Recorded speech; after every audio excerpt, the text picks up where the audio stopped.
Olá, boa noite. Sejam todos bem-vindos. Boa noite. Boa noite. Boa noite, boa noite. Boa noite, boa noite. É um prazer receber todos vocês aqui no Núcleo HANEP. Eu sou o Evandro, faço parte aí da coordenação do HANEP e hoje a gente está trazendo aí o segundo dia de palestras do nosso circuito de palestras HANEP 2021. O HANEP fez aniversário agora, nesse domingo, no dia 9 de maio, completando 7 anos, desde 2014 em atividade. Foi criado pelo psicólogo o Emerson Molina Horta, que está aqui com a gente na audiência aqui hoje, nosso diretor, e com o intuito de criar o curso livre de psicanálise, né, que é um curso que a gente já trabalha aí há muitos anos. E justamente por conta, né, dessa semana de aniversário do Núcleo HANEP, é que todo ano é realizado esse circuito de palestras. Mas, né, pela primeira vez a gente arriscou fazer ele online, né, por questões óbvias, né, não precisamos nem explicar por quê. Então, é a primeira vez que a gente faz nesse formato online, virtual. Então, aí estamos aprendendo também um pouquinho de como fazer, né, esse evento aí dessa maneira à distância. Então, a gente agradece muito aí o interesse, a participação de vocês. Então, vamos fazer aqui as apresentações dessa noite, né, da palestra dessa noite. A gente tem, então, a segunda palestra hoje, o tema Os Desafios da Clínica Psicossomática, uma visão psicanalítica. E quem vai ministrar essa palestra hoje é a psicóloga Diná Estela Bertoni Stevanato. Ela é psicóloga clínica desde 2005, especialista em teoria e técnica psicanalítica e docente no Centro Universitário Anhanguera desde 2012. Então, daqui a pouquinho a gente já vai dar início à palestra. Antes eu tenho alguns recadinhos importantes para vocês. Uma coisa importante, quem precisar, né, do certificado de participação, então a gente está combinando assim, vai lá no chat, escreve assim, sim, né, o sim que a gente entende que precisa do certificado, e coloca o seu nome completo, como você quer que ele apareça no certificado, tá bom? Então, isso é fundamental. Aí a Elaine, aí, a nossa, que nos socorre em tudo aqui no Núcleo HANEP, ela vai pegar os nomes de todo mundo aí e vai preparar depois uma listinha para os certificados, tá? Então, é importante, quem precisar de certificado, vai lá no chat, nominho completo, como se escreve corretamente. Depois a gente vai enviar esse certificado online para vocês, tá? Outro recadinho importante, que é nesse novo formato, né? Nesse novo universo de aulas e palestras online, é muito importante que todos mantenham os microfones, né, desligados, para que não tenha interferência aí quando a palestrante estiver falando, tá bom? Mas isso vocês já sabem, isso é só um recadinho que a gente dá por protocolo mesmo, tá? Então, a partir de agora, vamos aproveitar, então, a palestra Os Desafios da Clínica Psicossomática, uma visão psicanalítica, com a psicóloga Diná Estela Bertoni Stevanato. Professora Diná, agora a sala é toda sua. Boa noite, obrigada, Evandro. Prazer conhecê-lo. Prazer. Gente, boa noite a todos. E a gente também, né, está se adaptando aí ao formato virtual. E é um desafio, viu, gente, para a gente que dá aula, né, há bastante tempo aí. Eu sinto muita falta da interação com as pessoas, então eu estou vendo aqui que vocês já estão falando no chat. Eu vou ficar de olho no chat para a gente poder ter essa interação. Qual que é a ideia de hoje? A ideia é bater um papo mesmo com vocês. Eu vou falar um pouquinho sobre o tema da psicossomática, que é um tema que eu venho estudando há algum tempo. Não está conseguindo ouvir, Tânia? Vocês estão me ouvindo bem, gente? Estão ouvindo bem? Ah, então tá bom. E aí a ideia é falar um pouco sobre o tema, associar ele ao estudo da psicanálise, e depois, no final, a gente abre aí um bate-papo. Eu gostaria de escutá-los, gostaria de tirar as dúvidas com vocês aí que surgirem, né? E enquanto isso, eu vou conversando com vocês, né, pelo chat, vou respondendo aqui as perguntas, tá bom? Bom, eu tenho estudado a psicanálise desde que eu estou na faculdade, né, desde que eu estive na faculdade. Então, eu me formei em 2005 e fui estudar psicanálise porque eu queria entender um pouco melhor a teoria. E aí, na especialização, eu continuo estudando, né, como todo psicólogo que se preze, a gente vai aí se aprimorando, e desde então eu clinico. Então, a necessidade de estudar psicossomática surgiu há algum tempo já. Tem aproximadamente 1 ano que eu venho aí labutando, lendo alguns autores. Puxa, inclusive, depois vocês me lembrem, eu tenho alguns livros aqui que eu queria mostrar para vocês, de onde eu tirei, né, todo esse conteúdo, o que eu venho lendo, porque a ideia da palestra é introduzir um pouco desse universo para quem tiver interesse. Então, já já eu pego, tá aqui do lado. O bom de trabalhar em casa é isso, né? A gente pega aqui na biblioteca do lado, e eu já falo para vocês aí. E por quê, né, que surgiu aí o interesse, o porquê que eu fui atrás desse estudo? Eu fui porque, ultimamente, venho recebendo no consultório muitas queixas com relação ao corpo, né? Então, venho percebendo cada vez mais a necessidade de compreender a psicanálise num modelo mais atual, num modelo que é dito como contemporâneo, quando a gente vai estudar a técnica psicanalítica na atualidade. Essa ideia da clínica contemporânea até era uma coisa que eu tinha vontade, né, de falar, fica para uma próxima palestra aí, justamente porque quando a gente estuda psicanálise, a gente entende um modelo que foi criado, como todo modelo, né, de forma tradicional, e que vem sendo adaptado para a realidade de hoje. Então, quem está no consultório hoje, né, o psicanalista que trabalha hoje, ele trabalha muito com a técnica tradicional, mas ele encontra desafios nisso. Por quê? Porque hoje em dia a gente, né, hoje tem a situação do vídeo, por exemplo, né? Muitas vezes, agora é época de pandemia, isso veio para ficar. A gente atende paciente pelo vídeo. O paciente não tem a disponibilidade de fazer uma sessão, sei lá, 2, 3 vezes na semana, como a técnica tradicional se coloca. O paciente chega muitas vezes com um modelo médico na cabeça, né?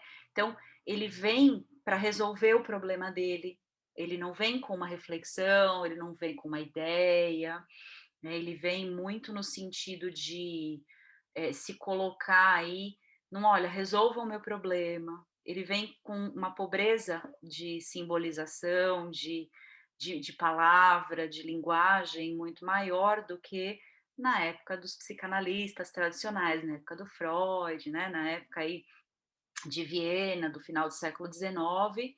Ela foi sofrendo modificações no século XX, e agora no século XXI eu não preciso nem falar para vocês que o mundo está de ponta cabeça, né? Dinamo, o que isso tem a ver com a psicossomática? Tem a ver que o paciente que chega no nosso consultório, ele propõe um desafio para o psicanalista, que é o de muitas vezes não falar sobre si. E se o psicanalista trabalha com a palavra, a gente faz o quê? Eu acho que quem vem atendendo talvez tenha sentido essa dificuldade como eu senti, no sentido de que o paciente chega, senta na cadeirinha, né? E aí ele fala assim: ah, doutora, eu vim aqui porque o meu médico disse que eu tenho um problema de fundo emocional, por exemplo, uma alergia ou uma gastrite, É muito comum que o paciente chegue com a famosa síndrome do pânico, né, com crises de ansiedade, com enxaqueca, enfim. E aí ele diz assim: "Então, meu médico disse que é importante fazer terapia, então eu tô aqui". E fico olhando pra tua cara, assim, do jeitinho que eu tô olhando, pra te falar: "Então, você vai me dar uma receita, eu vou embora?", né. Então, eu comecei a perceber que o corpo do paciente estava falando mais sobre ele, do que ele mesmo conseguia falar. E aí, dentro dessa ideia da clínica contemporânea, dentro dessa ideia da psicossomática, o psicólogo, psicanalista, ele entra numa postura diferente daquela postura clichê que a gente vê aí na tradição de simplesmente sentar e ouvir o paciente falar. Muitas vezes a nossa posição é uma posição muito mais ativa com relação ao paciente, a gente fala junto com ele, muitas vezes a gente empresta significados para aquilo que ele vem sentindo, né. Muitas vezes a gente acaba por escutar esse paciente de outras formas que não seja só por aquilo que ele diz, né? A gente escuta, sempre escutou, né? Na psicanálise a gente sempre escuta o que o paciente não diz, né? A gente escuta as entrelinhas, a gente escuta aquilo que não é dito, mas dentro da clínica psicossomática nós escutamos muito mais os sinais que esse paciente nos dá com o corpo dele, com o mal-estar que ele tem e que ele não acessa e que ele não consegue explicar, do que necessariamente só com a palavra. Então, do que você está falando, Diná? Eu estou falando de casos em que o paciente muitas vezes vem medicado, né? Então, muitas vezes ele vai no clínico ou no gastro, aí ele pede lá um exame, por exemplo, vamos pensar numa gastrite, né? Aí ele diz: "Olha, você tem aqui uma gastrite, uma bactéria X, né, H. pylori, aí você vai tomar um pantoprazol todo dia de manhã e vai voltar aqui em 2 meses". Sei lá, né, rotina normal. Aí o paciente volta, ele já não tem mais a bactéria, a gastrite dele tá legal, mas ele continua sentindo dor de estômago, ele continua sentindo refluxo, ele continua se queixando para o médico. Ou ainda, né, ele toma o pantoprazol, ele faz o tratamento, mas a bactéria não foi embora, mas a gastrite não foi embora. E aí o médico, dentro daquilo que ele tem naquele momento ali, né, dos exames e da conduta dele, ele fala: "Não, peraí, então eu acho que você está muito estressado, eu acho que você está com uma doença de fundo emocional, eu vou aqui te encaminhar para psicoterapia". E aí, esse paciente, ele olha e fala assim: "Ah, mas não tem um remédio para isso, doutor?", né? Aí ele vai lá, né, pega o receituário dele, receita um ansiolítico para ele dormir, um antidepressivo para ele tomar, e diz: "Ó, mas isso aqui não vai resolver o teu problema, vai no psicólogo". Isso quando o médico é um médico ok, né. Isso quando ele diz assim: "Não, não, toma esse remedinho aqui e tá tudo certo", nem manda para terapia. Aí o paciente vai, no gastro, depois ele vai em um outro médico, depois ele procura uma segunda opinião, aí não passa, aí ele vai no padre, aí ele vai no sei aí ele chega no teu consultório. De um jeito ou de outro ele chega no consultório. "Ah, disseram que é de fundo emocional", né, ele já chega com esse discurso. E esse paciente, ele não tem necessariamente uma queixa, como, por exemplo, uma pessoa que chega e diz: "Ah, eu tô com problema no meu namoro, tô com problema no meu casamento, tenho aqui alguns conflitos profissionais que eu preciso resolver". Muitas vezes esse paciente, ele chega pra gente, só com uma dor, né, com um desconforto físico, que não tem resolução médica, né. Mas ele chega medicado e a gente sabe que muitas vezes é desnecessário, né, não estou dizendo, não sou contra a medicação não, tá gente, mas muitas vezes é desnecessário. O que que acontece? Esse paciente ele vai ficando apático, ele mal fala, ele não sonha, né? E aí o acesso ao inconsciente desse paciente, ele vai ficando prejudicado, né? Ele vai ficando aí, de alguma forma, mais difícil da gente escutar. E esse é o desafio, né? O desafio é de ter um paciente na tua frente que você percebe que tem um sofrimento, né? Que tem uma questão, hã, que ele precisa tratar, mas que nem ele sabe qual é. E, como nós aprendemos, né, em psicanálise, o psicanalista vai lá, puxa um fiozinho daquele emaranhado de coisas que o paciente vai falando e vai tentando tecer, né, junto com o paciente, os possíveis significados para aquele conflito, o que estava no inconsciente reprimido, de repente vem para a consciência, a gente consegue dar um outro significado para aquilo. Acontece que na clínica da psicossomática, esse movimento de puxar o fiozinho e de tecer, ele precisa de uma posição um pouco mais ativa do psicanalista. Por quê? Por causa disso, porque o paciente não tem a menor ideia, né, do que leva ele, a ter aquele sofrimento. E muitas vezes nem a gente, né, gente, porque nós trabalhamos com o ouvido, né, a gente não tem bola de cristal também. Então, bom, ah, a ideia, né, de estudar partiu disso, partiu do desafio da própria clínica. Bom, psicossomática, né, para a gente conceituar o que eu estou falando, é uma junção, né, do corpo, né, com a psique, então, psicossoma, né, a junção mente-corpo. A ideia é que corpo e mente funcionam em conjunto e interligados, então a gente já Freud faz isso, né? Rompe com o pensamento cartesiano de penso, logo existo, então cabeça aqui, corpo aqui, né? E a gente tem a chamada visão holística do paciente, que é quando a gente entende que o que acontece nos afetos interfere no corpo e vice-versa, tá? Que mais? Bom, dentro das classificações aí de psicologia, então DSM, CID, nós temos uma série de números e de classificações dos transtornos psicossomáticos. Os mais comuns que a gente costuma encontrar na clínica são a síndrome do intestino irritável, a fibromialgia, as alergias, né? Gastrite, com refluxo, sem refluxo, hipertensão, fadiga crônica. Gente, tem chegado muita fadiga crônica, né? Então a pessoa descansa, descansa, descansa, dorme, mas não descansa, não, né? Não se sente disposto, entre outras coisas, enxaqueca, né?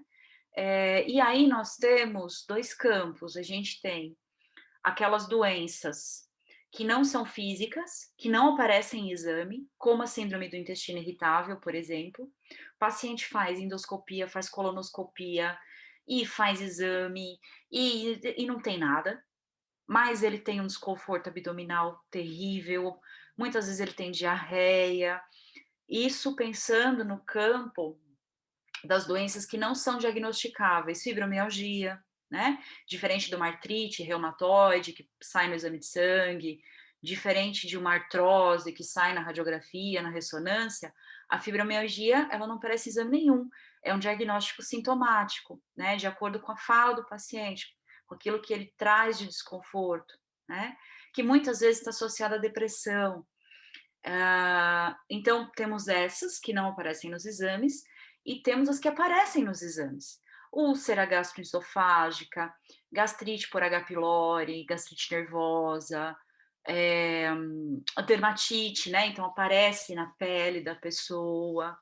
Então, tanto essas doenças que são sintomáticas, quanto as doenças que são concretas, que estão no corpo, elas são observadas pela ciência, né, pelo estudo da psicossomática, tá, gente?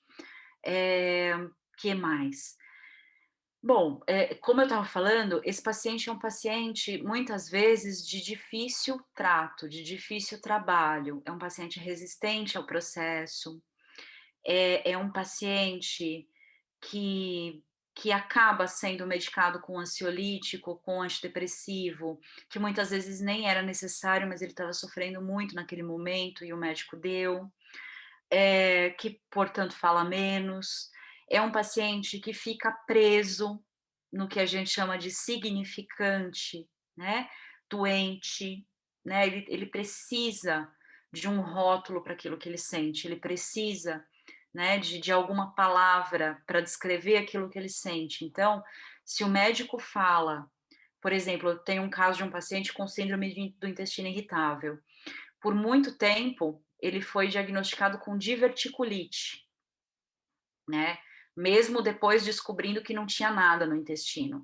Mas ele ficava, porque a minha diverticulite, porque a minha diverticulite, porque, né, enfim, ele tinha esse movimento de se agarrar, de se apegar àquele diagnóstico, justamente porque ele não tem outro nome para dar para aquele desconforto que ele sente. E aí, qual que é o problema, né, desse caso? Bacana, né, funciona até determinado ponto, sim, porque a pessoa não fica tão angustiada. Só que para a gente tentar trocar esse significado, né, para tentar entender como é que, quando é que esse desconforto abdominal aparece, por quê, de onde vem e tudo mais, o paciente fica muito resistente, né? Ele se coloca na posição de paciente mesmo, de doente, e muitas vezes o discurso dele só gira em torno daquilo, né? Só gira em torno daquele vazio, ele meio que gira em falso. Então ele chega e fala: ah, essa semana eu tive crise. Ah, beleza, como é que foi a crise? Ah, foi assim, assim, assim. É isso. E, gente, vocês sabem do que eu tô falando, né? Tem um paciente na tua frente que fala, tipo, 10 minutos, olha pra tua cara, balança o pescocinho assim e diz, é isso. Aí você diz pra ele, é isso, e aí, né? Que faccio io, né, com isso. Então, é um paciente em que a gente precisa ir se colocando um pouquinho mais aí, junto com ele. A visão da psicossomática, pelo menos no meu entendimento, dentro do meu estudo, tem tudo a ver com outro tema que se chama psicopatologia fundamental, que é uma linha de pesquisa fundada pelo Manuel Berlink, né, do laboratório da PUC, para quem tiver interesse, e ele vai tratar, né, do sujeito que sofre com o seu patos, né, psicopatologia, e esse patos, né, ele vem de uma doença, mas ele tem um significado de paixão, de passividade frente aquele acometimento, aquela doença, aquele sofrimento que o sujeito tem, e que ele acaba virando refém desse sofrimento. A visão do Berlink, né, de quem estuda psicopatologia fundamental, é que o psicanalista ele vai atuar na clínica, né, vem de clinicar, que do grego vem inclinar-se para, auscultar o paciente. Então, o médico, né, a figura do psicanalista entra para olhar e escutar esse paciente, e dentro de uma tragédia grega, né, dentro de um drama grego, esse paciente ocuparia uma posição passiva. E o nosso papel seria trazer ele para uma posição ativa, para uma posição de sujeito. Aquele sujeito do português, gente, da língua portuguesa, que é o sujeito que comanda o verbo. Ele não se assujeita à doença, ao seu patos, mas ele compreende, ele vai para cima dessa doença, para que esse sofrimento ganhe um outro sentido para a vida dele, né? E essa é a nossa ideia. Ah, Dina, muito bonito tudo isso que você está falando, mas e aí? Né? Do que você está... como, né, que a gente vai fazer isso? Bom, a gente vai primeiro entender um pouquinho desse movimento psíquico, para tentar enxergar isso no nosso paciente, para ocupar uma posição transferencial possível, né, de se posicionar aí junto com o paciente perante esse sofrimento para que ele se apodere disso, né? Então, muitas vezes as doenças são crônicas. Não estou dizendo para vocês que o psicanalista tem o poder de curar as doenças, né? Não. Muitas vezes o que a gente faz com o paciente é caminhar junto com ele para que ele conviva com aquele sintoma, para que ele aceite, para que ele se apodere, para que ele se aproprie dos sintomas, para que ele entenda quando pode dar crise, quando não pode dar crise, para que ele ganhe consciência dos gatilhos, né, daquele mal-estar que ele tem. E, não obstante, pode acontecer também do sintoma ir embora. Eu sou prova viva disso, né? Aí vocês vão falar para mim, Dinava, ninguém estuda à toa, né? Não, ninguém estuda à toa, gente. Eu sou paciente psicossomática, né? Quando eu comecei a análise lá em 2004, lá, né, nos longínquos 2004, eu tinha muita crise de gastrite e eu cheguei a ter úlcera, né? E interessantemente, isso foi embora, né? Nunca mais eu tive. Então, não sei dizer o porquê, né? Só sei dizer que algumas questões foram vinculadas a esse adoecimento, e desde que nós tratamos essas questões, os sintomas de úlcera desapareceram, foram embora. Nem gastrite mais.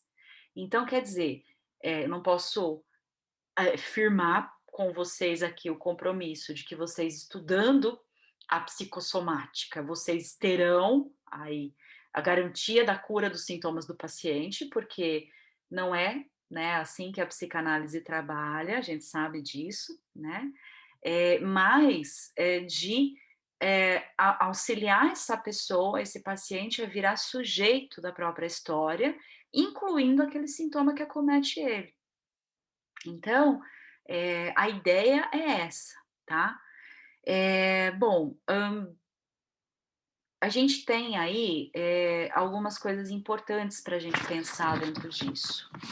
Quais são os conceitos da psicanálise que a gente precisa estudar para poder compreender a psicossomática?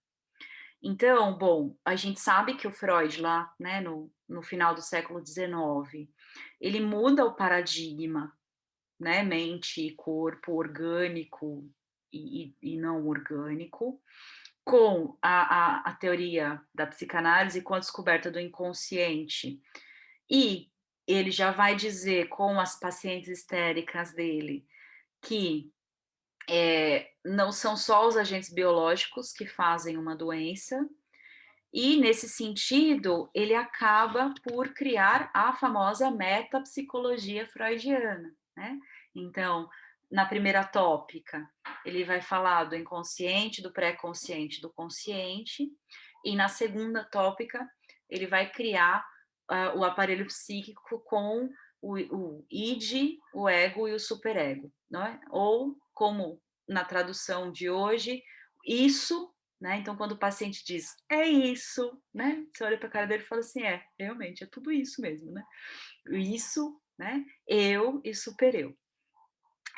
Dentro disso, lá na primeira tópica ainda, o que o Freud vai escrever lá na Pulsão e seus destinos, ou o instinto e suas vicissitudes, é que existem alguns destinos para essa pulsão, né?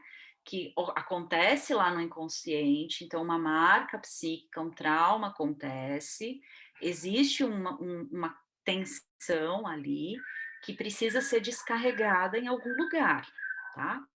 Essa descarga, ela vai acontecer através de 3 destinos possíveis. Então, ou vai para as formações do inconsciente, sonhos, atos falhos, xistes, né, sintomas, sintomas não, sintomas, perdão, sonhos, atos falhos, xistes, ou ele vai virar um sintoma, quando ele não pode ser descarregado na consciência.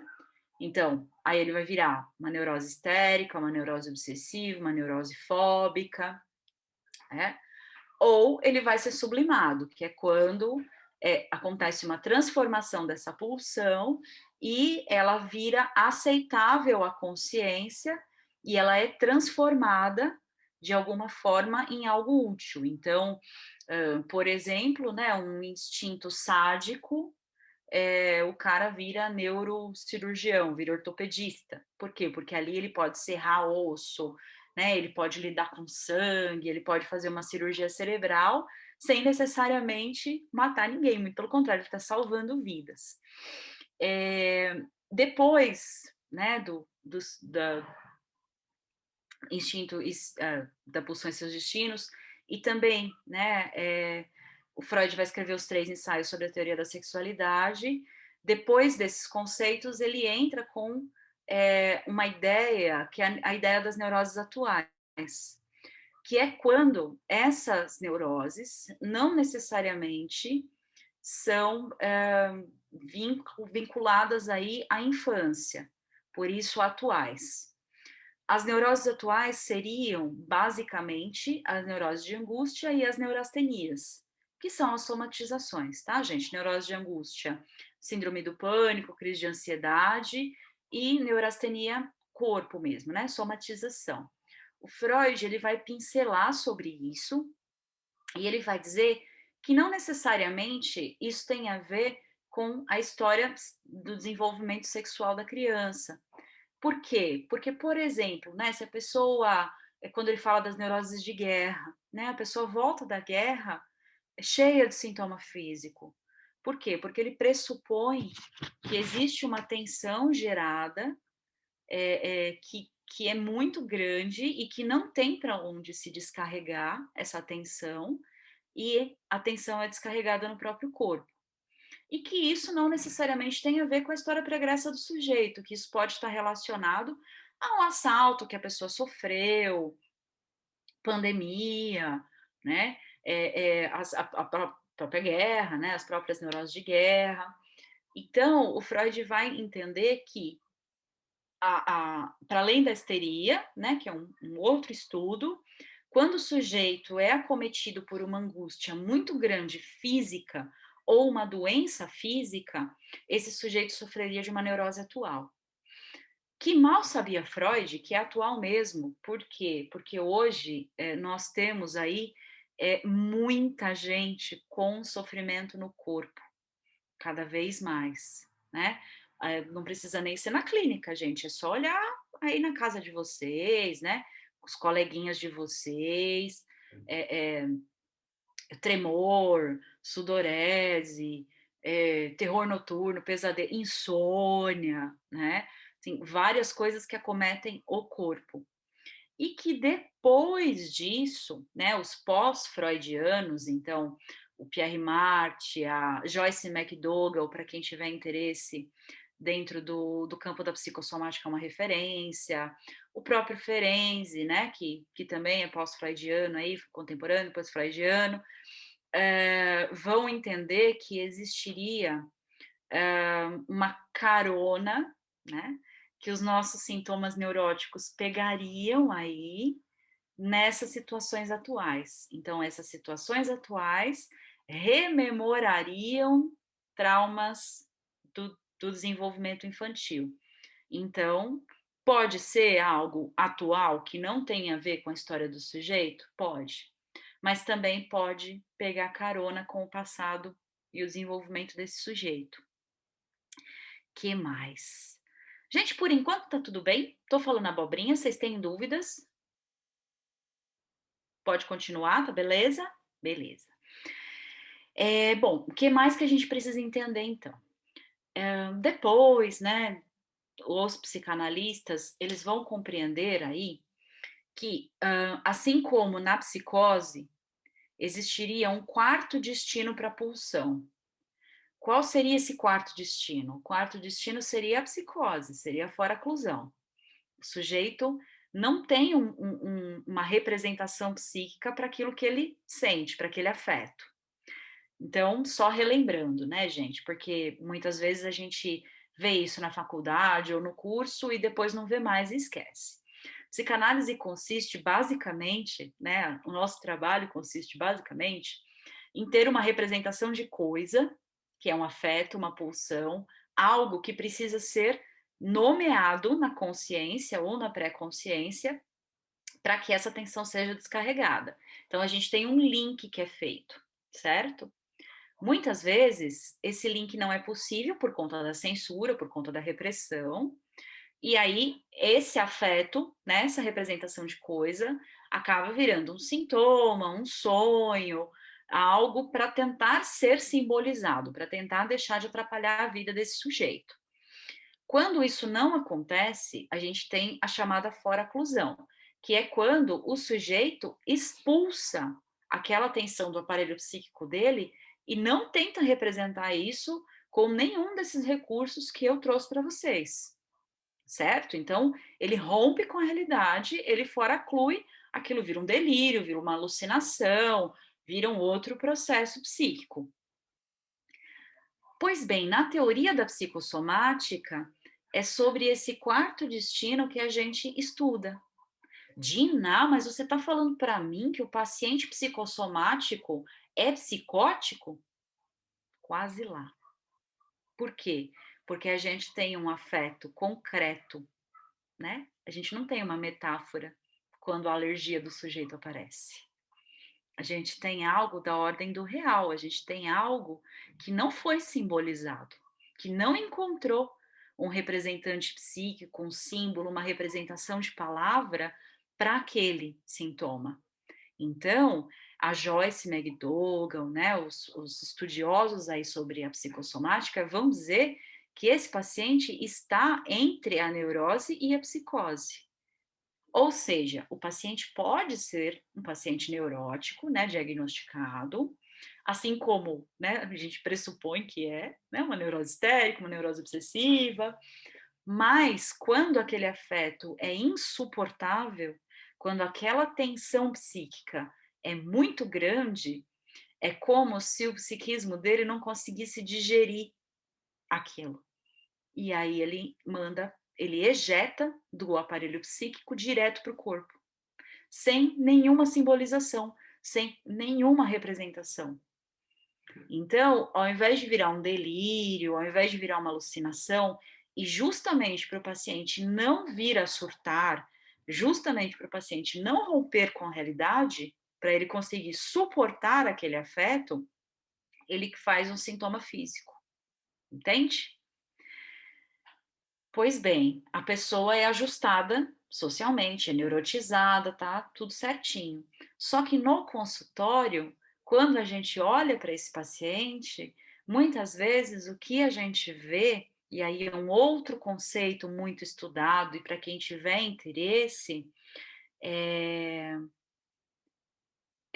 Walter, peraí, o que você falou? Foraclusão e os processos imaginários e simbólicos estão ligados à fala do Lacan. Sim. O Freud não fala da fantasia nesse caso, não. Né? Quando a gente pensa já na foraclusão, quando a gente já, né, pensa nesses processos aí, a gente está falando dos pós-freudianos, e aí o Lacan entra também, tá? Não é só o Lacan que vai falar sobre isso, existem outros autores da psicanálise que vão se apropriar desses conceitos aí. Mas sim, sim, é quase como se fosse um mecanismo de defesa, Andréia. Mas é um mecanismo de defesa que não passa pelo psíquico, entende? Ele vai direto para o corpo, existe uma via direta.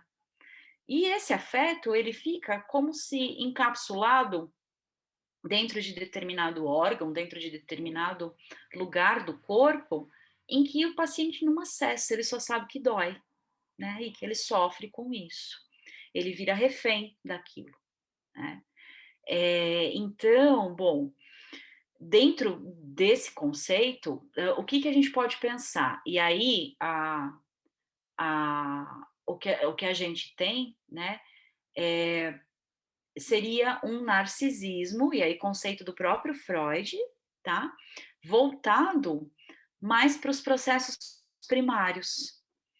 Então, a gente tem um paciente que tem uma dificuldade de simbolização tão grande que ele volta aquele desconforto, aquele afeto, aquilo para ele, para o corpo dele, e não para os objetos de fora dele. Por isso ele adoece. Então, o famoso engolir sapo, né, que o paciente traz muito, gente.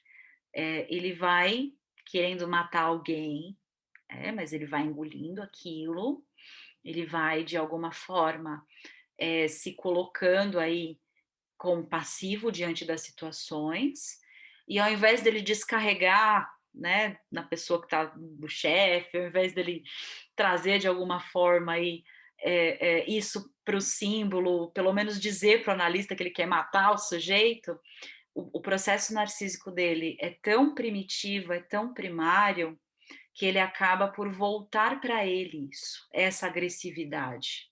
Então, a gente percebe que esse paciente ele vai se perseguir, ele vai se punir. É tudo voltado para ele, tá? Deixa eu ver as perguntas aqui. Seria essa situação entre a neurose e a psicose seria algo do tipo borderline? Sim. A psicossomática vai trazer como casos limite, tá? Esse é o termo que vocês devem pesquisar se forem. Então, não é um transtorno de personalidade borderline, né? Isso diz a uma outra psicopatologia, mas pelo termo, sim, é um caso limite entre a neurose e a psicose, tá? Ejaculação precoce seria um sintoma psicossomático? Sim, assim como a frigidez, mas aí a gente tem que prestar muita atenção quando a gente for para o consultório. Por quê? Porque existe uma diferença entre a neurose histérica, que também usa o corpo como recurso, né, de simbolização, e eu já explico para vocês a diferença, de um paciente psicossomático, tá? Que mais? Ele rejeita sem simbolizar. Exatamente, Andréia. Rejeita sem simbolizar. E essa é a diferença entre a neurose histérica e o paciente psicossomático. Por quê? A neurose histérica tem um lé desse lado e tem um cré desse. Então, tem o afeto e tem a simbolização. Eles só estão desconectados. Procurando simbolização, esse afeto vai para o corpo. O corpo é a forma da histérica trazer essa simbolização. Se você descobre, né, por exemplo, no caso de uma ejaculação precoce, ou no caso de uma inibição aí sexual, o motivo que está censurado, que está reprimido dentro da pessoa, e faz a ligação correta, esse sintoma cessa, né? E isso foi o que Freud descobre lá no início da teoria dele.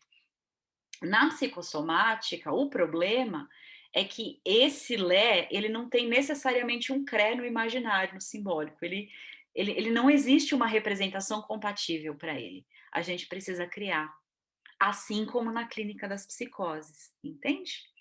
Então, esse narcisismo primário é um narcisismo que vai fazer com que o sujeito, de alguma forma, volte todas as dores para ele próprio.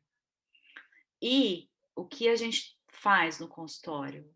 A gente trabalha com esse paciente para que ele consiga evoluir esse narcisismo e eleger um objeto para poder representar essas dores, tá? Automutilação, uma questão psicossomática? Sim.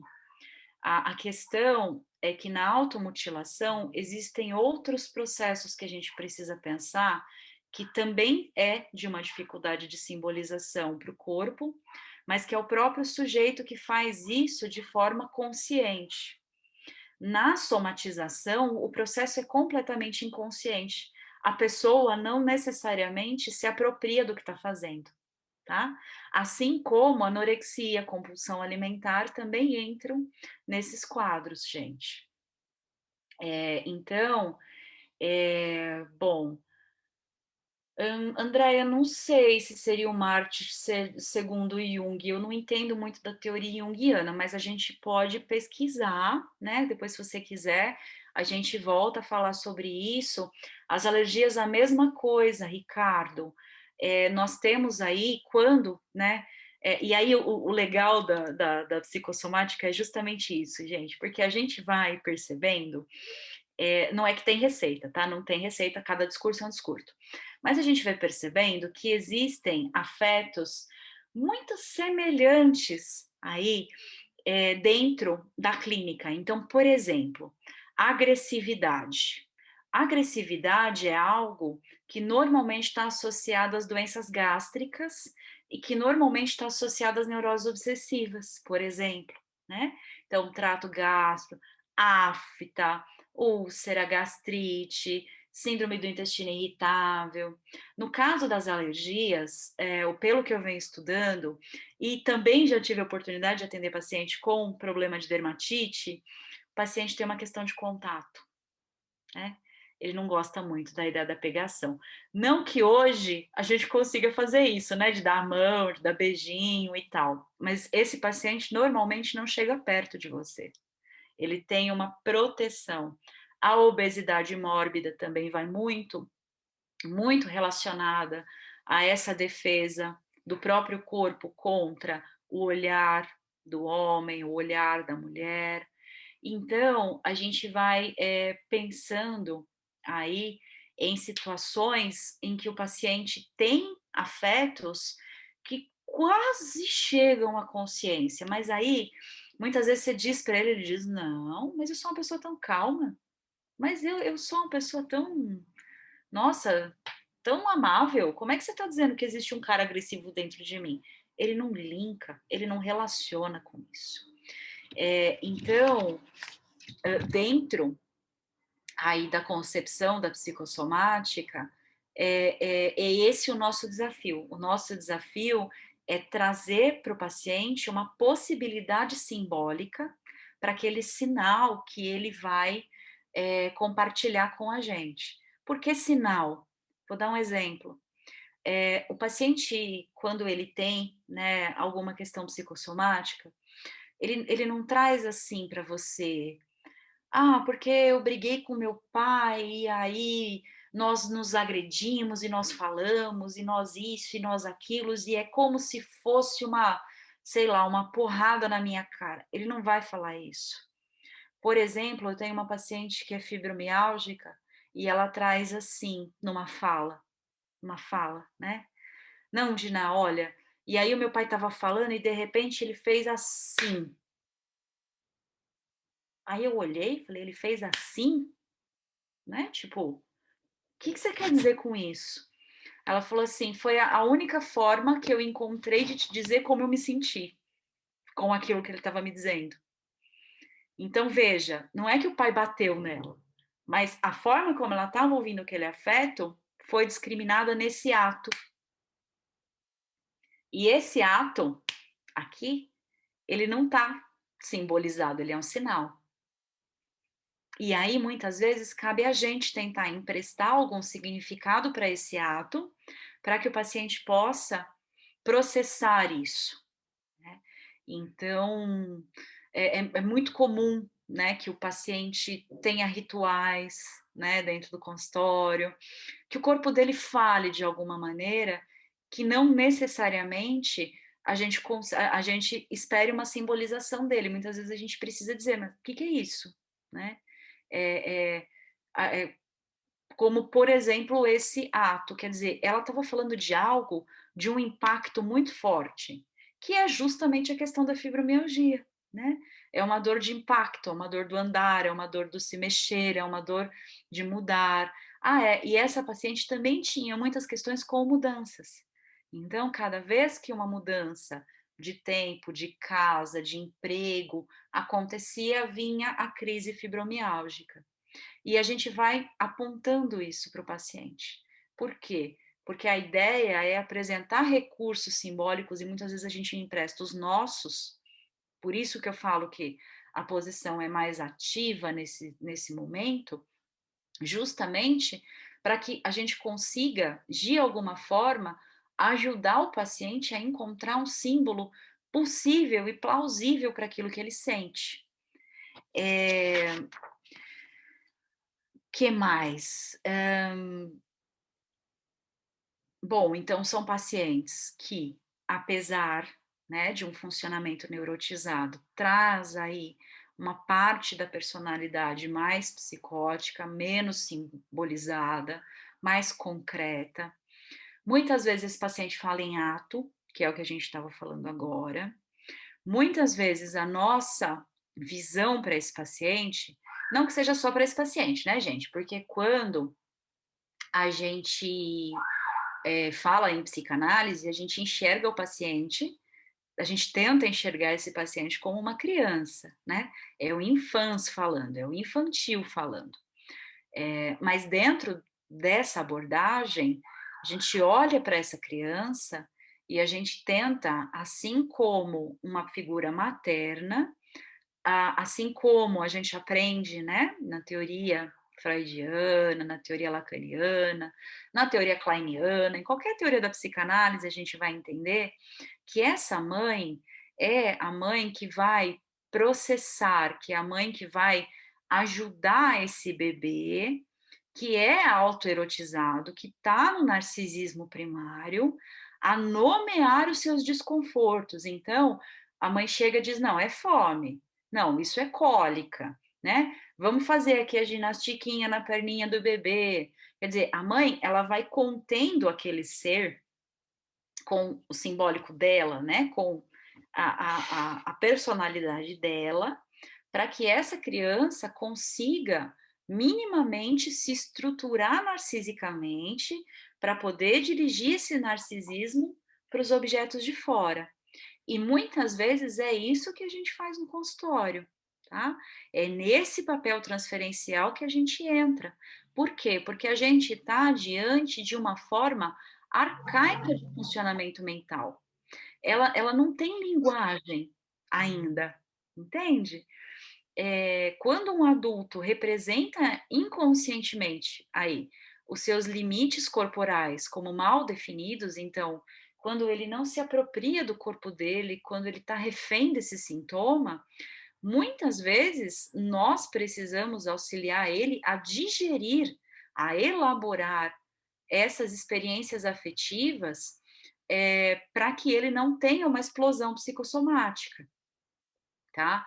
Então, esse é o nosso papel enquanto analista, olhando para esse paciente que chega para a gente como um bebê. E, gente, muitas vezes é como um bebê mesmo, porque ele pouco fala, né? Bom, deixa eu ver aqui. Um dos tratamentos para fibromialgia são exercícios resistidos. Pode comentar? Sim, sim. Acompanhou uma mulher, a evolução de fibromialgia para câncer do intestino. Quando o câncer apareceu, a fibromialgia desapareceu. Sim, posso. É isso, né, gente? O Freud diz: inconsciente é corpo. Muitas vezes o sintoma é deslocado, né? Então, é muito interessante que uma forma agressiva de fibromialgia vire uma forma agressiva de câncer. É possível, claro que é possível, né? Só que aí entendo eu que é uma forma muito mais agressiva e muito mais narcisista do que a própria fibromialgia. Um dos tratamentos para fibromialgia são exercícios resistidos. Posso comentar? Posso. Sim, a fibromialgia, ela tem todo um aparato de tratamento que se precisa fazer, né? Psicoterapia, muitas vezes fisioterapia. E por que os exercícios físicos de impacto resistidos? Porque a gente precisa aumentar a resistência muscular, né? Então, seriam inflamações dentro, né, das fibras dos nervos que trariam uma condição de fibromialgia. Por que o médico receita antidepressivo para fibromialgia? Porque foi comprovado que a endorfina ajuda no tratamento, né, nessas dores. E porque a dor crônica muitas vezes possibilita a depressão como consequência, ou a depressão, a dor crônica, e você não sabe o que veio primeiro. Em tratamentos com pacientes de fibromialgia, o que a gente percebe?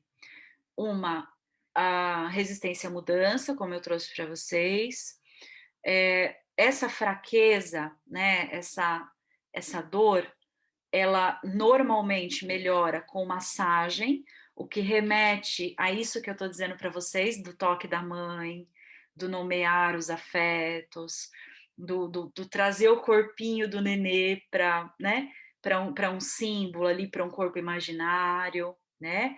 Isso, exato, como se fosse o grande outro, Andréa, muito bem, é isso mesmo, como se o fisioterapeuta ou o terapeuta, né, o analista fosse um grande outro que vai ajudar esse sujeito a nomear os desconfortos do corpo dele. Que mais? Normalmente está associado a uma autoagressividade, a uma autopunição, um nível de exigência muito alto. O que vai para um outro conceito muito importante da psicanálise dentro da psicossomática, que é o do desamparo psíquico. Começa lá na relação mãe-bebê, né? Em que essa mãe, quando não atua suficientemente, vamos lá, gente, não é perfeitamente, não é excelentemente, é suficientemente, né, boa para esse bebê. Então, quando esse amparo ele falta ou ele é excessivo, a gente não tem uma constituição psíquica forte o suficiente para elaborar as angústias dessa criança. E muitas vezes é essa relação dual que aparece na clínica. A Joyce McDougall vai falar que é como se fosse um corpo para duas pessoas. É como se fosse só o corpo da mãe para o bebê também. E esse bebê, ele cai numa situação de desamparo psíquico, uma vez que sem o psiquismo da mãe, ele não sobrevive. Gente, não parece muito com a clínica das psicoses? Não é isso que a gente vê na clínica das psicoses, que a gente precisa ter uma separação aí entre a mãe e o bebê e triangular? Pois bem, na clínica da psicossomática é muito isso. O que a gente vem percebendo é que quanto mais grave os casos de psicossomática, mais se percebe essa relação dual em desamparo. Então, uma mãe muito superprotetora, uma mãe muito negligente, né? Casos em que o bebê não teve oportunidade de vivenciar um eu forte, consistente, que seja capaz de elaborar angústia sem o auxílio desse outro. Isso dá para a gente exemplificar como os pacientes insones, os pacientes que não dormem. Eu tive um caso no consultório de uma paciente que não dormia com nenhum remédio, nada, vigília, né? E aí nós fomos relacionando uma dificuldade de confiar, uma dificuldade de entender que o ambiente é seguro para que ela adormeça, né? Ela trazia sonhos muito agressivos depois de muito labutar nesse simbólico, em que o mar, né, ganhava o nome mar, mas que na simbologia significante acabava virando mãe, dentro da teoria do Lacan, né, para o colega que falou aí. E esse mar era um mar extremamente agressivo, um mar que afogava pessoas, que matava pessoas, em que ela não podia sossegar. Mesmo estando num prédio de 20 andares, o mar chegava até ela. E aí, conforme a gente foi trazendo esses recursos para a consciência, essa paciente vai conseguindo dormir, né? Então, a insônia, por exemplo, é um bom exemplo. Deixa eu ver, Walter, o que você está falando? Problemático não ter a mãe, porém é muito problemática ter uma mãe excessiva, além de suficientemente boa. Exato. É o que a teoria do Winnicott vai dizer, né? A importância da função materna suficientemente. Gente, eu gosto de colocar isso porque as pessoas ficam achando que a mãe tem que ser perfeita e que tudo é culpa da mãe. Não é bem assim. Até porque cada um de nós tem a mãe que a mãe da gente consegue ser, né? E nós também absorvemos dessa mãe o que conseguimos no nosso psiquismo. Então, né? Não crucifiquemos as mães, né? Por conta disso. Quando falar ao paciente que suas dores podem ser psicossomáticas, pode haver uma rejeição, uma revolta do paciente? Sim, pode, né? Como eu estava falando, muitas vezes o paciente é muito resistente. Às vezes ele passa inúmeras sessões só falando do desconforto e da dor, mas ele não fala dele, né? E quando você traz para ele que pode ter um fundo emocional, normalmente é uma coisa que ele até já sabe, uma coisa que dizem para ele, mas que ele não bota muita fé, justamente porque ele não liga, né? Isso não passa pelo psiquismo dele, esse afeto ele está encapsulado lá, né? E ele está muito bem guardado. Então, o máximo que ele identifica é o sintoma do que isso provoca nele, tá? Walter, crie seus filhos com amor, tu vai errar. Sim, acho que toda mãe erra, toda mãe acerta, né, gente? Mas o importante, quando a gente fala em psicanálise, é entender a função materna, né? Que é essa função que depois o analista vai ocupar também, que é a função de nomear, a função de ajudar a digerir, a função de tentar traduzir esse conteúdo inconsciente de alguma forma possível para esse sujeito carregar, né? Para que de alguma maneira nós possamos também conter as angústias desse paciente junto com ele, para ele entender que ele não está sozinho, para ele entender que, né, a gente se afastando lentamente desse paciente, a gente acaba recriando a experiência desse amparo inicial, tá? É um tratamento, né? É uma forma de se posicionar muito mais ativa, como uma mãe faria. E esse é o desafio, né?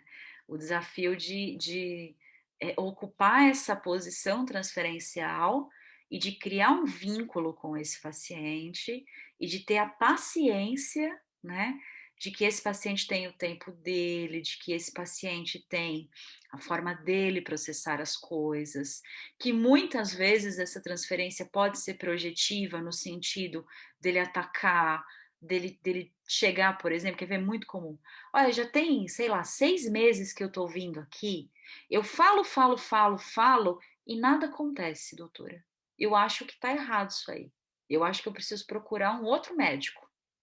Isso é muito comum. Mas por quê? Porque ele tá rodando em círculos, né? E quando a gente tenta entrar, ele rechaça, ele diz não, né? Muitas vezes, o paciente, ele traz aí questões que são desafiadoras para a gente, que faz com que a gente se sinta impotente. E quando a gente se sente impotente, eu acho muito importante pensar que talvez seja exatamente essa a forma como o paciente se sente também diante daquilo. E aguentar isso junto com o paciente faz parte, tá? Mioma pode ser psicossomático, já que a causa orgânica muitas vezes é difícil identificação? Sim, pode ser, né? Assim como, né, gente? E muito cuidado com isso, tá? Porque, de novo, não existe receita. Mas assim como as doenças gastrointestinais estão relacionadas à neurose obsessiva, as doenças ginecológicas normalmente estão relacionadas a uma neurose histérica. Ela pode ser, o mioma pode ser um sintoma conversivo, se ele não for diagnosticado, né? Se ele for algo que chegue perto de um mioma, ou que chegue perto de uma endometriose, que chegue perto de um cisto, ou se efetivamente a pessoa tem e tudo, isso normalmente está relacionado à feminilidade, está relacionado ao desenvolvimento sexual feminino, né? E pode estar relacionado a uma neurose histérica. Quais os sinais que temos que observar no diagnóstico estrutural para percebermos que é um paciente psicossomático? Então, uma excelente pergunta, Juliane. Quando a gente trabalha com o diagnóstico psicanalítico, nós temos as entrevistas preliminares, e nas entrevistas preliminares, que pode durar 2 entrevistas e pode durar 1 ano, né? Até o paciente entrar em neurose de transferência, é que a gente vai entender como é que esse paciente funciona dentro dessa metapsicologia, tá? Então, via de regra, o que a Joyce McDougall vai falar para a gente é que todos nós temos a tendência a somatizar quando toda vez que as circunstâncias internas ou externas a gente ultrapassam os nossos modos psicológicos de residência habituais. Então, a gente pode ter um neurótico obsessivo ou uma neurótica obsessiva com uma parte ou com um diagnóstico psicossomático. A gente pode ter uma neurose histérica vinculada a uma doença psicossomática. Então, assim, o paciente psicossomático, na visão desses autores que eu estou estudando, são pacientes que utilizam esse mecanismo do adoecimento para dar conta dos seus sintomas. E aí, se esse movimento fala mais do que a neurose obsessiva, do que a neurose histérica, do que, enfim, né, o quadro que ele tem, ele é um paciente psicossomático. Eu não sei se eu fui clara, mas assim, quanto mais o paciente fala sobre o corpo dele, sobre os sintomas dele, maior é a probabilidade dele usar esse mecanismo com maior frequência. Então, por exemplo, uma anorexia, uma bulimia, alergia, né, doença gastrointestinal, hipocondria, né, que também está muito relacionada à neurose obsessiva, toda essa gama, né, de sintomas dizem de um paciente psicossomático, mas ele não é só uma coisa ou só outra, né, gente? A gente tem esse diagnóstico diferencial aí em psicanálise, né? Ele pode, e aí dentro da minha linha de estudos, né? Eu sou estudiosa da linha inglesa da psicanálise, então eu estudo Melanie Klein, né? Então dentro disso, a gente nem tem uma estrutura neurótica, obsessiva, a gente não tem uma estrutura para isso, né? Neurose, psicose e perversão. A gente trabalha em composições, então o paciente pode, naquele momento, ter uma crise, uma angústia, algo intolerável, porque faz com que esse psiquismo regrida para um narcisismo primário e que as defesas desse paciente sejam mais maníacas, ou seja, ele está muito mais para a posição esquizoparanoide do que para a posição depressiva. E aí, conforme a gente vai reduzindo essa angústia, essa frustração, conforme a gente vai trabalhando com esse paciente, muitas vezes ele volta para uma neurose, ele volta para uma posição depressiva. Isso vai depender muito do histórico do paciente, da estruturação egóica dele, de quais são os recursos internos que ele tem para lidar com isso, tá? Mas os sinais estão sempre no corpo, tá, Juliane? Vamos ver, Sione. Criança de 6 anos com dermatite e coceira constante pelo corpo. Pode ser sintoma de doença psicossomática? Muito provavelmente, né? Inclusive por conta do isolamento da pandemia. Sim. Gente, a gente que, né, não sei se eu não tenho filhos, mas quem tem filho pequeno, quem trabalha com a clínica infantil percebe que a criança somatiza pra caramba. Por quê? Porque o narcisismo ainda é primário, né? Porque ela ainda não tem tantos recursos lúdicos e simbólicos para falar sobre as suas dores. Então é muito comum que uma criança, sei lá, esteja ansiosa para ir, sei lá, para o parque de diversões dia seguinte e ela tem uma dor de barriga, né? Febre, sem nenhum tipo de dor de garganta, sem nenhum tipo de infecção. E aí, dentro dessa dinâmica, né, das dermatites, também podem aparecer. E aí a gente tem que prestar atenção na relação dessa criança com a mãe, na relação dessa criança com os familiares, com o ambiente. Por quê? Porque, de novo, normalmente dermatite é uma defesa contra o contato, né? Normalmente, tá, gente? De novo, não temos receita, não temos ligar pontinhos em psicanálise. Mas eu acho muito, muito importante a gente pensar nisso, né? O importante é a gente entender que essas feridas narcísicas, elas são depositadas no corpo e a gente precisa tentar, de alguma forma, simbolizá-las. tem um exemplo muito bom que eu gosto de usar, de uma paciente neurótica histérica, né? Então, diagnóstico feito, com uma ferida uterina provocada por um HPV. Então, a gente tem um fator externo ambiental, mais uma ferida que era tratada e que não era curada. Veja só. Essa paciente foi rememorando em análise como é que essa ferida foi parar lá. Ela namorava, o pai era muito ciumento. Um belo dia, o pai encontrou no carro um ticketzinho de motel. E aí, o que esse pai faz? Ele pega uma arma escondida no armário, aponta essa arma para a filha, tranca ela dentro do quarto, aponta essa arma para a filha e diz: você vai me contar o que está acontecendo agora, porque você não é mais virgem. E se você não for mais virgem, eu vou te matar e depois eu vou me matar. E aí o namorado dessa moça arromba a porta, né, salva essa paciente, mas depois disso o mal estava feito, né, gente? Essa paciente entra num estado de inibição sexual muito complicado, não consegue mais ter vida sexual com esse namorado, a relação degringola e nunca mais ela namora. Adivinha o que veio no lugar? Uma ferida uterina. E como isso apareceu? Ela foi no ginecologista numa consulta de rotina, viu essa ferida e veio no exame o tal do HPV. E aí essa paciente me liga desesperadamente, porque foi durante a pandemia, a gente estava fazendo online, e ela diz assim: eu não posso contar isso pro meu pai, porque ele vai me matar. Ele vai achar que eu tô tendo relação sexual com alguém que me transmitiu HPV. Mesmo a médica tendo explicado que isso pode ser de um passado que veio agora e que tem jeito, que é só cauterizar a ferida, isso e aquilo, a paciente entra naquela memória.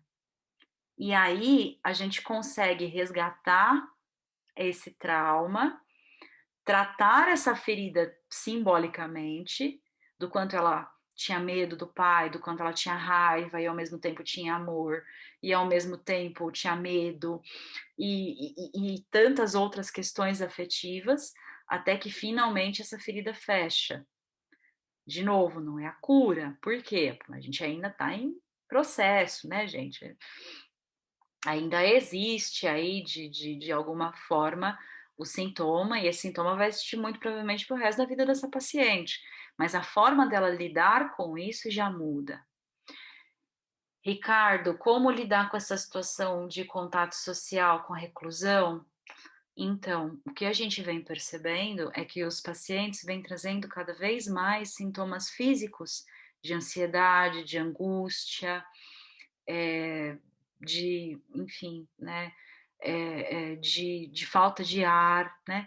O paciente acha que está com Covid, só é angústia, né? Como se angústia não fosse uma doença grave, né, gente? Mas assim, a gente vem tentando trazer, eu pelo menos, né, na minha clínica, venho tentando de alguma forma atender esses pacientes mais vezes na semana, né?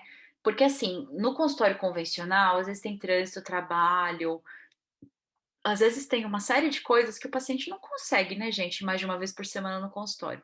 Mas, pelo menos de forma online, para esses pacientes que estão trazendo questões de isolamento e de angústia, e que estão desenvolvendo síndrome do pânico, neurose, né, de angústia, e que vem somatizando, e que vem trazendo falta de ar, e que estão, né, de alguma forma trazendo para o corpo toda essa angústia, eu venho procurar colocar esse paciente para falar mais de uma vez por semana. Então, eu passei a atender 2 ou 3 vezes por semana o mesmo cara. Por quê? Às vezes ele está no trânsito, né? Ele está falando, às vezes ele vai para a sacada e ele fala. E esse ato, né, dele estar em lugares diferentes também vai trazendo conteúdos aí analíticos. e quanto mais essa pessoa simboliza, menos ela concretiza no corpo. Então, eu venho trabalhando dessa forma, né? E muito nessa postura maternal, gente, do olha, vai demorar, mas vai passar, né? Claro que é uma forma só de eu explicar um pouco para vocês como que eu faço esse trabalho, mas muito no sentido de suportar. Às vezes o paciente fala assim, onde é que você tá? Eu falo, tô na minha casa. Ai, doutora, mas como é que você tá, né? Você tá bem? Você não sei o quê. Você, tô de pijama, né? Sabe aquelas coisas? Tô de William Bonner aqui. Por quê? Porque a possibilidade de brincar com o paciente de alguma forma acaba trazendo essa criança, acaba trazendo essa possibilidade de simbolização, tá, gente? Deixa eu ver, Walter, você tem uma paciente que entrou em depressão por conta da separação e a filha foi diagnosticada com dermatite, porque a mãe não permitiu mais contato com o pai. Sim, sim, sim.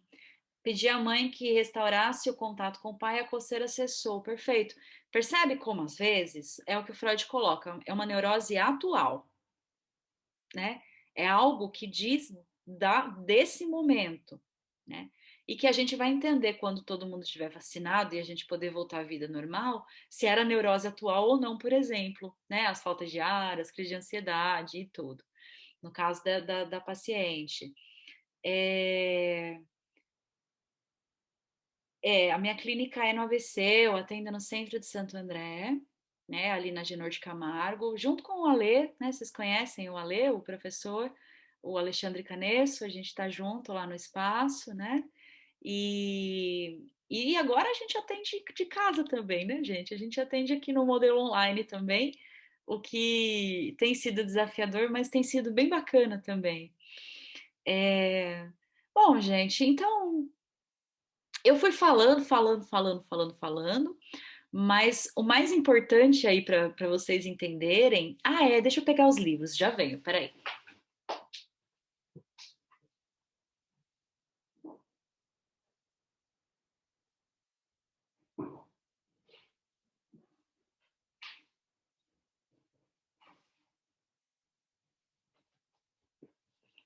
Voltei, gente. Ó, então, só para a gente finalizar. Esse aqui, ó, é não sei se dá para ver, está ao contrário, né, gente? Ele chama Psicossomática e Teoria do Corpo, é do Christophe Dejours, é bem bom, ele traz uns casos bem bons para a gente pensar. Esse livro aqui, ó, para quem quiser estudar psicossomática, logo do comecinho, é do Rubens Marcelo Wolich, é da Casa do Psicólogo, chama Psicossomática, tá? Esse é fantástico, porque ele traz toda a teoria do Freud, ele vai complementar com os autores pós-freudianos, é uma cartilha mesmo, para quem quiser. Esse aqui, ó, Bíblia, Teatros do Corpo, da Joyce McDougall. Ela vai trazer casos que, em curso, normalmente eu leio para o pessoal, e eu acho assim que ela resume bem isso que a gente estava falando do desamparo psíquico, né? A conduta dela no consultório, então fica a dica. Eu peguei aí o livro do Berlink para mostrar para vocês, ó, Psicopatologia Fundamental, do Manuel Tosta Berlink.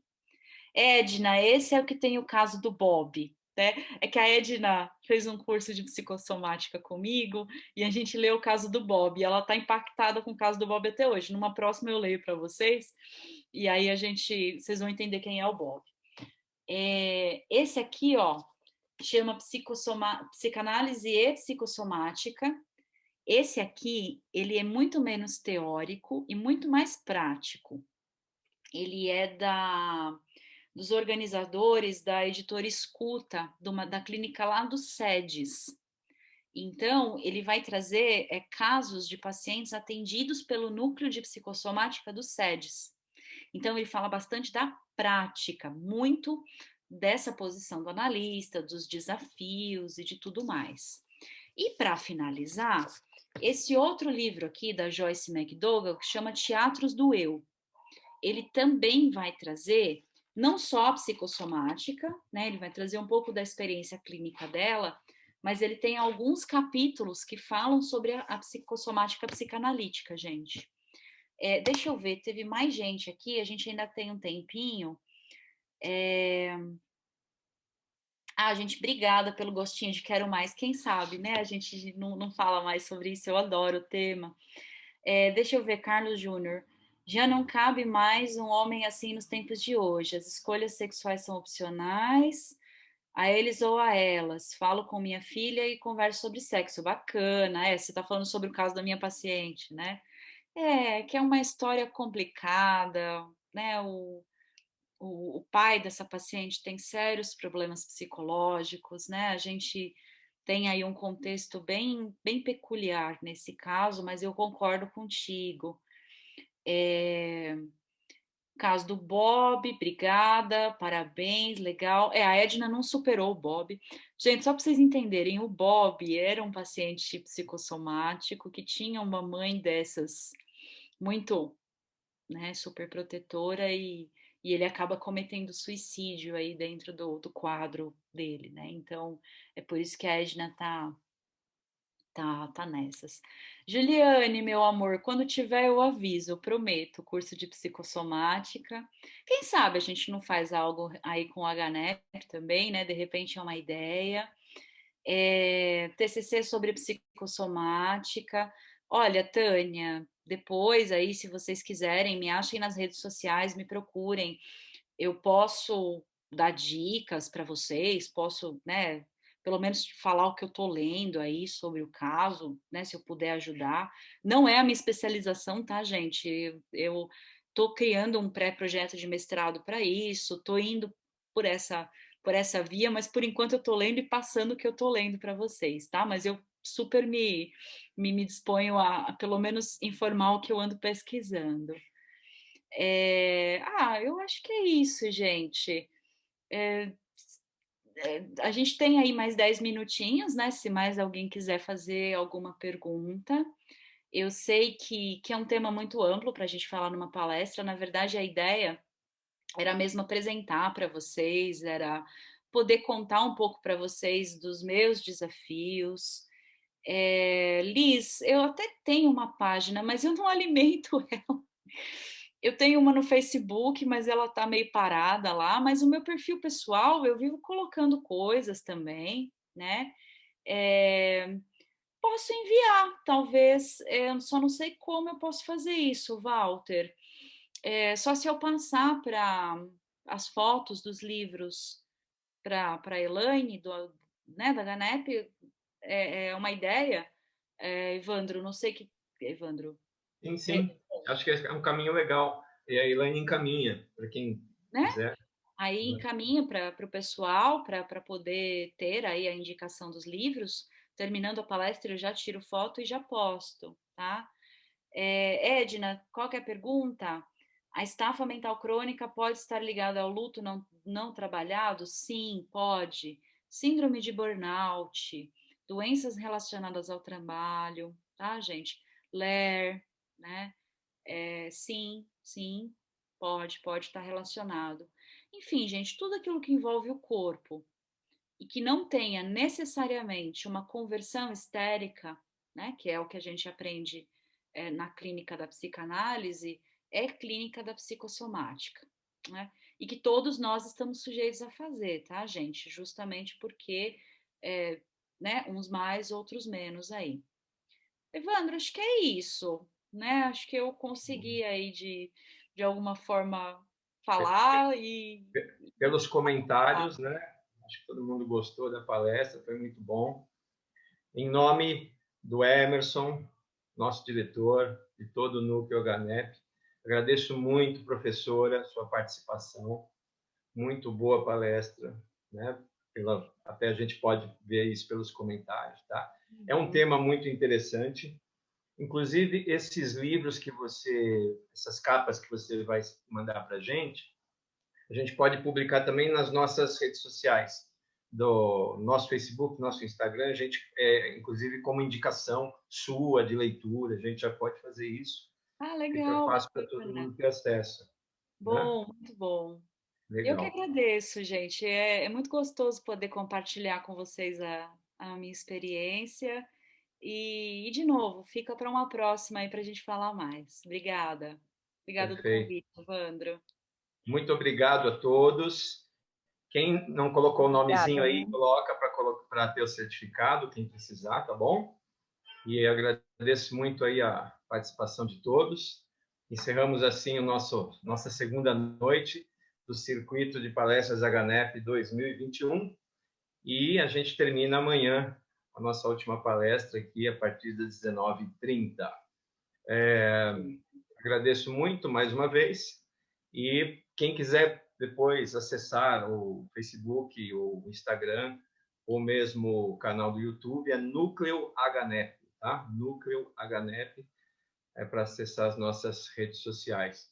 Se alguém quiser também saber um pouquinho mais sobre o curso livre de psicanálise, não exatamente para vocês que já são da área, mas de repente indicar para alguém, tá? Também a Elaine pode passar todas as informações sobre o curso, tá? Elas têm todo o material aí, se alguém quiser saber um pouquinho mais sobre isso. Tá bom? Então, Tá ótimo. muito bom. Agradeço a todos. Uma boa noite a todos. Boa noite, gente. Tchau. Até mais.